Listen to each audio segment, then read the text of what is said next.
Hello everyone and welcome to a new video from Your Overwatch. I'm Eddie the Chump and today we're going to be looking at the aim of two absolute god tier Annas, ML7 and Lord Jjonak, and see what techniques they use to output heroic levels of healing and withering amounts of support damage. Who says Grandma can't frag, am I right? Well, they certainly can at the very top levels, and this video is going to look at some of the best mechanical habits you can learn and incorporate into your own game from their examples. As always, please take the time to check out their streams and social media in the description if you don't follow them already. They're absolutely amazing players and provide some of the best footage you can watch from a learning perspective. Now, before we get into the specific examples, we're going to briefly look at all Anna's firing modes to understand their strengths and weaknesses before moving on to some more advanced stuff. Anna's firing modes are quite specific. The scope is hit scan but leaves a visible trail while also slowing your movement speed and narrowing your field of view. The hitbox on friendly targets is forgiving, being approximately half a meter around their model, but on enemies it has to be pixel perfect to register a hit. Her hipfire is a projectile which shares the forgiving hitbox on teammates but not on enemies, doesn't leave a trail when you shoot, and leaves you completely free to move and look around. The quickscope is a hybrid, the goal being to retain as many of the movement and vision benefits of hipfire while gaining the benefit of the hit scan hitbox. An Anna who can quickscope effectively will make themselves way less vulnerable in duels and clutch situations than one who has to rely on the sharper choice of full scoping or hip firing. It is an absolutely essential skill to learning Anna, and I would go as far to say this is required if you're going to want to progress above Diamond. Here is what you need to know about learning it effectively. If you want to avoid the dreaded quickscope delay, and what that is hitting one quickscope, then attempting another before Anna has finished chambering the next round, resulting in you aiming in again only to find yourself not able to fire. There is a specific rhythm to Anna's quickscoping, and when you're practicing, you have to look at her weapon for visual clues. If Anna is in any frame of the bolt animation, she will not be able to fire. If you do the process too quickly, unscoping from your first shot, then scoping into your second can happen before the animation is finished, and you'll think you'll be able to shoot again before you actually can. Just practicing the correct muscle memory for this will have a positive effect on your game.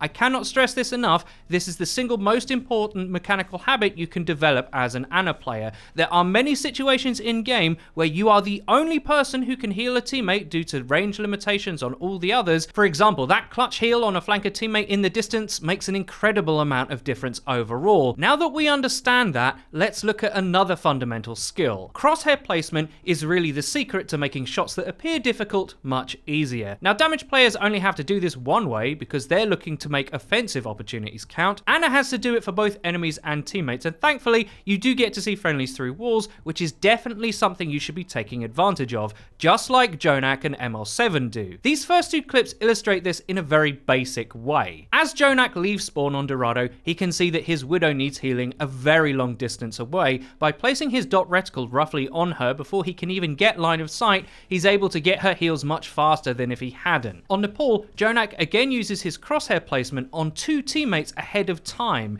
meaning his delivery of the needed health is again much quicker. Proper crosshair placements means you have much smaller adjustments to make. Doing that much of your aiming work ahead of time means that as soon as you get the opportunity to act, you can. But it's not just useful for support work. Watch this clip on Anubis. Watch how Jjonak keeps his reticle fixed on the gap where Zen will have to peek into. He's so casual with this hipfire limb, you might think it's just because of how good he is, but if you watch, it's actually very simple. He doesn't even have to move his mouse that much at all. When the Zen moves out of cover for the second shot, the amount of actual aiming he has to do is very little. That's a result of the setup his crosshair placement has already done. This clip of ML7 on Iconvold is the same story, except this time with a sleep dart, not a shot. He knows that Genji will try and peek through this corridor, so he's trained his aim on the entrance. As Genji walks out, he adjusts, and Genji's taking a nap, which turns out to be very bad for him. My point is, these great players aren't great because they're always hitting insane flicks. They're great because they have that skill set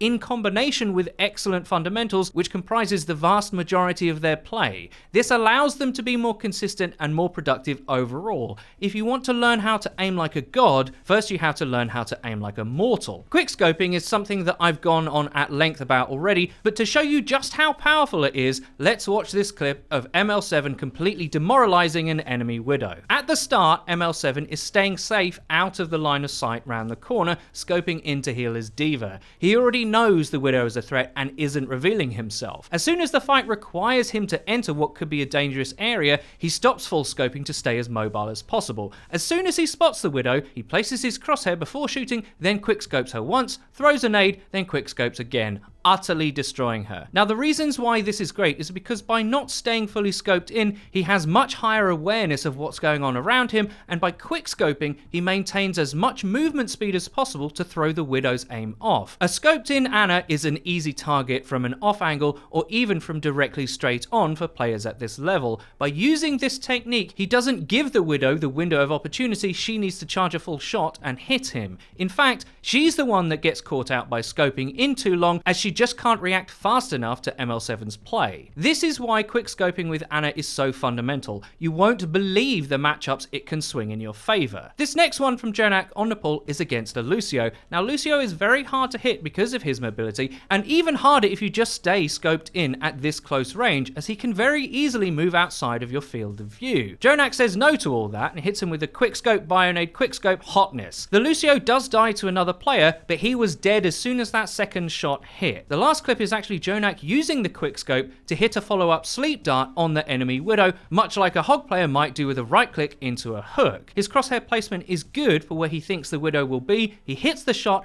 and then fires the sleep, tracking the Widow's trajectory down. If he hadn't have quickscoped, he wouldn't have been able to do the same amount of actions as fluidly and in such a short time frame, likely allowing the Widow to escape. By saving time in this way, you naturally make yourself more efficient, giving yourself room for more actions. Higher APM, higher output. It can come down to simple math sometimes. Now, hipfire is something all Anas use, but some of us use it too much when they should have fired a different way. The basic rule is, the bigger the target, the closer it is, and the slower it moves, the more suitable it is for a hipfire shot, whether they're teammates or enemies. Also, if you need to be hidden or very mobile, or both, hipfire can be the go-to mode. In this clip of ML7, he keeps his Zen alive with hipfire from around a corner once he realises a Hanzo is up top peeking them both. By unscoping, he can stay mobile, move out of line of sight, and still continue to do his job. Zen doesn't move very fast, the hitbox is forgiving, so he doesn't need to scope in to do this. This second clip also speaks to this logic. He begins by scoping in healing his Zarya, but as soon as it becomes apparent his team will be under direct pressure, he swaps to hipfire so he can heal a bigger, slower, friendly target while also backing off with full movement speed.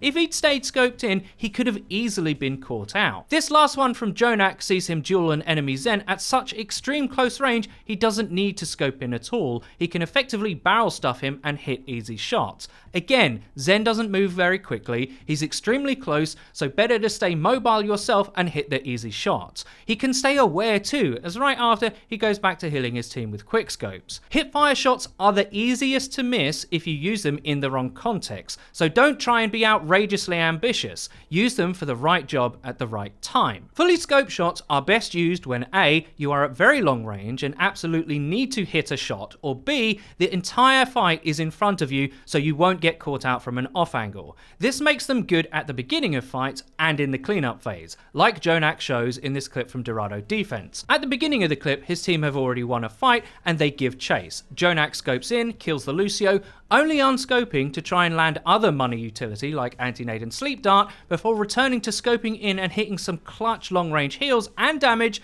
to secure 2 more elims. In this context, Jjonak isn't worried about the vulnerabilities of scoping in. The fight is in front of him and he's under very little direct pressure himself. He can therefore concentrate on bringing his withering aim to bear. This is where the advantages of staying scoped in outweigh the risks, and that's a calculation you must get accustomed to if you want to play Ana at the highest level. This is why she's one of the hardest heroes to play. She requires you to be mechanically capable and read the game to properly assess risk, all while outputting as many meaningful actions as possible. One specific topic I want to cover is how comparatively these two players physically aim to hit as many shots as possible. Now, a lot of Ana's primary fire comes down to being able to flick to targets effectively. There is tracking skill involved as well as animation reading in between shots too, but a lot of the fundamental skill of putting your crosshair on a target uses this technique. As they have wildly different sensitivities, ML7 having a high one and Jjonak being famously much lower,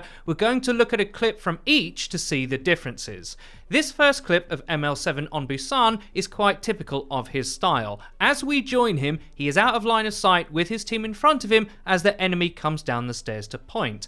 Now the part I want to highlight is how he manages to kill this brig. Because of his positioning, he has to be AD strafing in and out of cover to be able to stay safe and get viable shots on target. Now when his brig starts to fight, watch what he does with his crosshair. He centers it on where the fight will be taking place from behind the wall. This is because he wants to give himself the highest potential amount of shots to hit, whether that be to heal or deal damage. Then as he strafes back out, he sees that the best available shot to hit is on the enemy brig, so he flicks up and left to hit her. But not just anywhere, he aims at center mass, because that's where brig's hitbox will be its largest and his flick stands the best chance of hitting, which it does.